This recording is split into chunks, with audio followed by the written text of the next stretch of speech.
चुड़ैल और बच्चे। कुंदन अपनी पत्नी पारो और दो बच्चों मुन्ना और रिया के साथ रहता है।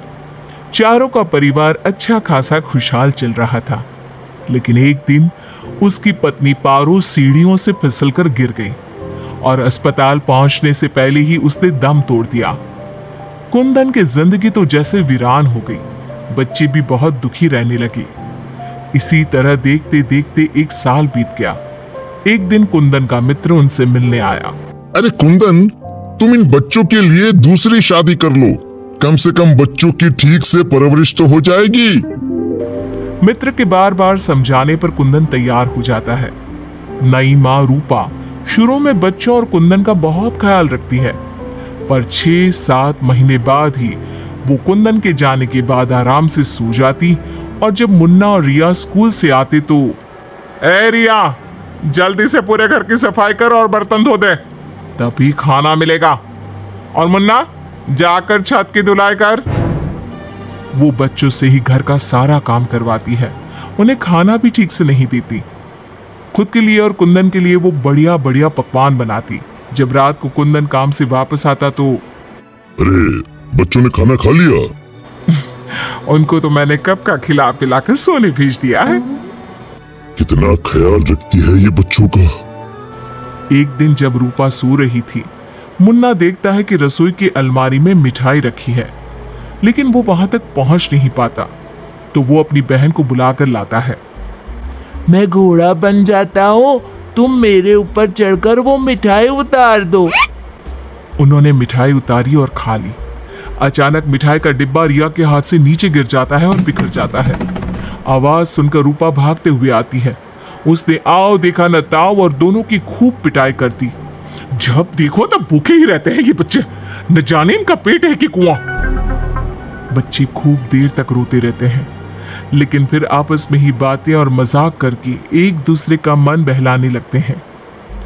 रिया, जब मैं बड़ा हो जाऊंगा ना तो एक मिठाई की दुकान खोल लूंगा।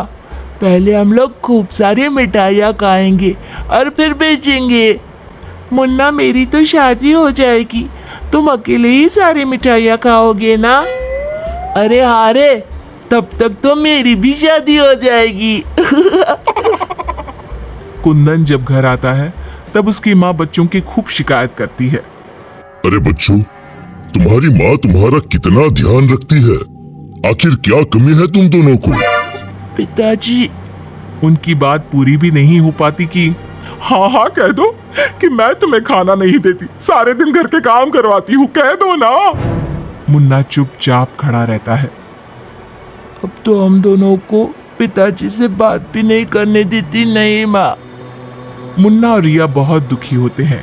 रात को इन बच्चों ने नाक में दम कर दिया है, तुम इन्हें लेकर जाओ और कहीं जंगल में छोड़कर आओ। अरे ये क्या कर रही हो तुम? ये दोनों मेरे जिगर के टुकड़े हैं, इनके बिना मैं कैसे रहूंगा? कुंदन को बार बार समझाने पर भी जब वो नहीं मानता, तब उसे एक उपाय सूझता है। कुछ दिनों तक वो बच्चों के साथ खूब अच्छे व्यवहार का नाटक करती है। बच्चे खूब खुश रहते हैं। एक दिन, सुनो, जल्दी से नाश्ता लगाओ, मुझे 2 दिन के लिए शहर जाना है। रूपा बहुत खुश होती है। वो सोचती है कि ये तो बच्चों को जंगल में छोड़कर आने से रहा, मैं ही इन्हें छोड़ आती हूँ कुंदन के जाने के बाद। बच्चे चलो, आज हम तुम्हारी नानी के घर चलते हैं।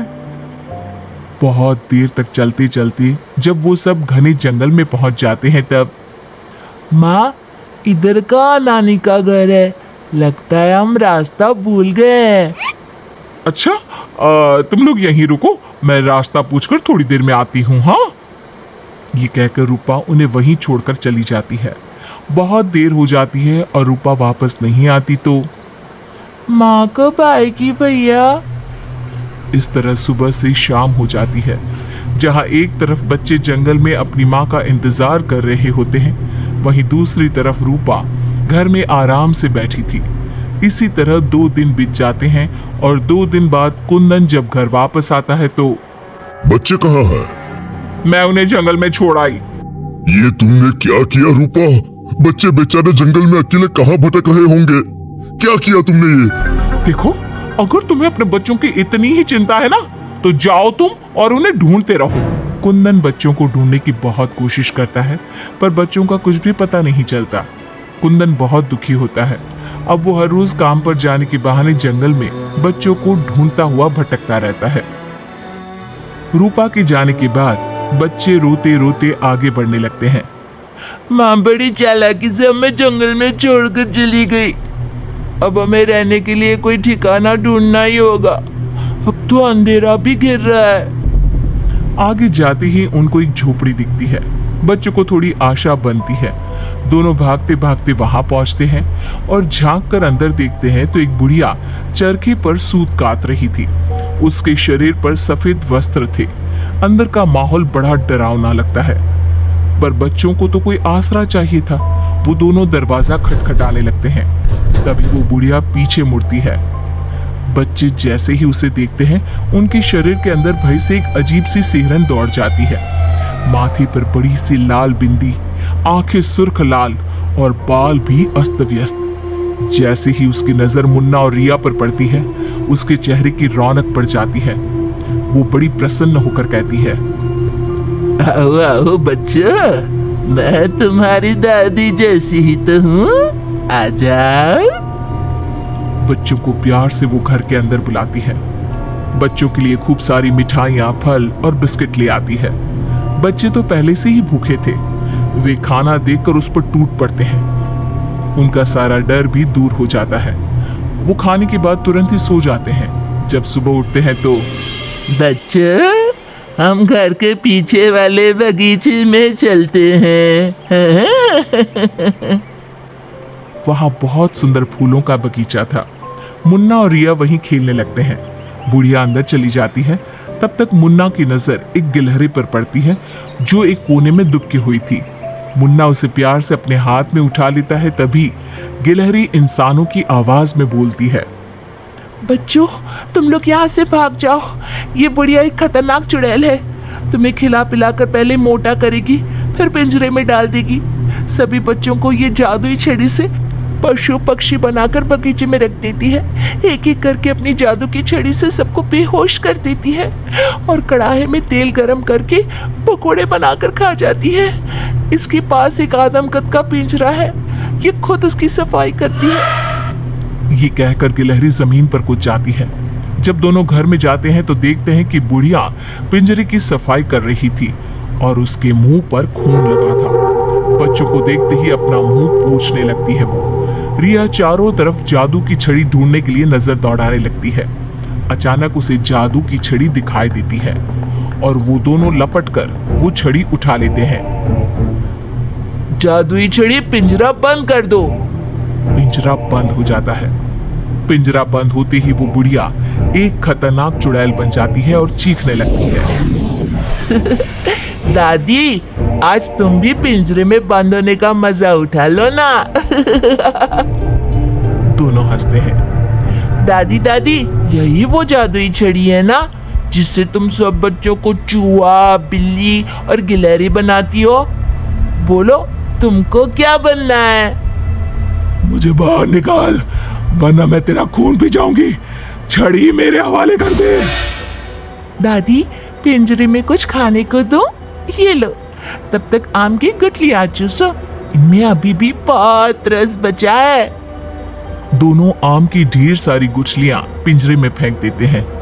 एक बार मैं बाहर आ जाऊं ना, तुम दोनों के पकोड़े बनाकर चबा जाऊंगी। जे काली कलकत्ते वाली, तेरा वचन न जाए खाली।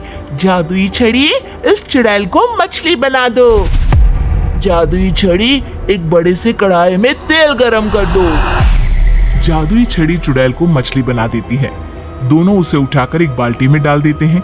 कढ़ाई में तेल गरम हो रहा होता है। मुन्ना और रिया दौड़कर बगीचे में जाते हैं। वहां बहुत सारे जानवर और पक्षी होते हैं। जादुई छड़ी, इन सारे लोगों को इनके असली रूप में बदल दो। तभी सारे जानवर और पक्षी बच्चों में बदल जाते हैं। सब कमरे में आ जाते हैं। हमें इस चुड़ैल ने बहुत तड़पाया है, चलो आज इसको मजा चखाते हैं। जादुई छड़ी, इस चुड़ैल को पिंजरे में डालकर फिर चुड़ैल बना दो। पिंजरे में कैद होकर चुड़ैल फिर चिल्लाने लगती है। ये सारे के सारे शैतान कैसे यहाँ आ गए? जैसे तुम पिंजरे में बंद हो गई वैसे ही हम सब भी यहाँ आ गए। सभी बच्चों ने पिंजरे में ठंडा ठंडा पानी फेंकना शुरू कर दिया। चुड़ैल पहले तुम नहा लो, फिर हम तुम्हें मछली बनाकर पकौड़े बनाकर खा जाएंगे। सभी बच्चे ताली बजाकर खूब हंसते हैं। बच्चों मुझे माफ कर दो, मैं कभी ऐसा नहीं करूंगी। एक बार मुझे पिंजरे से निकाल दो। दोस्तों, क्या हमें इस चुड़ैल की चिकनी चुपड़ी बातों में आना चाहिए? नहीं, बिल्कुल नहीं, नहीं, बिल्कुल नहीं। मुन्ना जोर से छड़ी फटकारता है। जादुई छड़ी, इस चुड़ैल को मछली बनाकर कढ़ाई में डाल दो। मछली की कढ़ाई में गिरते ही तेज आवाज होती है, जैसे कहीं बिजली चमकी हो। सभी बच्चे डरकर एक दूसरे से चिपक जाते हैं। मछली का आकार बहुत बड़ी सी चुड़ैल का हो जाता है। वो बार बार कढ़ाई से निकलने की कोशिश करती है। सभी बच्चे मिलकर उसे फिर कढ़ाई में ढकेल देते हैं। अंत में वो गर्म तेल में जलकर मर जाती है। सब बच्चे खुश होकर तालियां बजाने लगते हैं। मुन्ना जादू की छड़ी की सहायता से सभी बच्चों के साथ शहर आ जाता है। जब वे अपने घर पहुंचते हैं तब पिताजी, हम आ गए। कुंदन उनकी आवाज सुनते ही भागता हुआ आता है। बच्चों को देखकर उसकी आंखों से झरझर आंसू गिरने लगते हैं। पिताजी, आप रोइए मत, अब हमारे दुख के दिन खत्म हो गए हैं। मुन्ना कुंदन को सारी बात बताता है। जादुई छड़ी पाकर उनके सारे कष्ट खत्म हो जाते हैं। अब तो नई माँ भी उनको प्यार करने लगती है।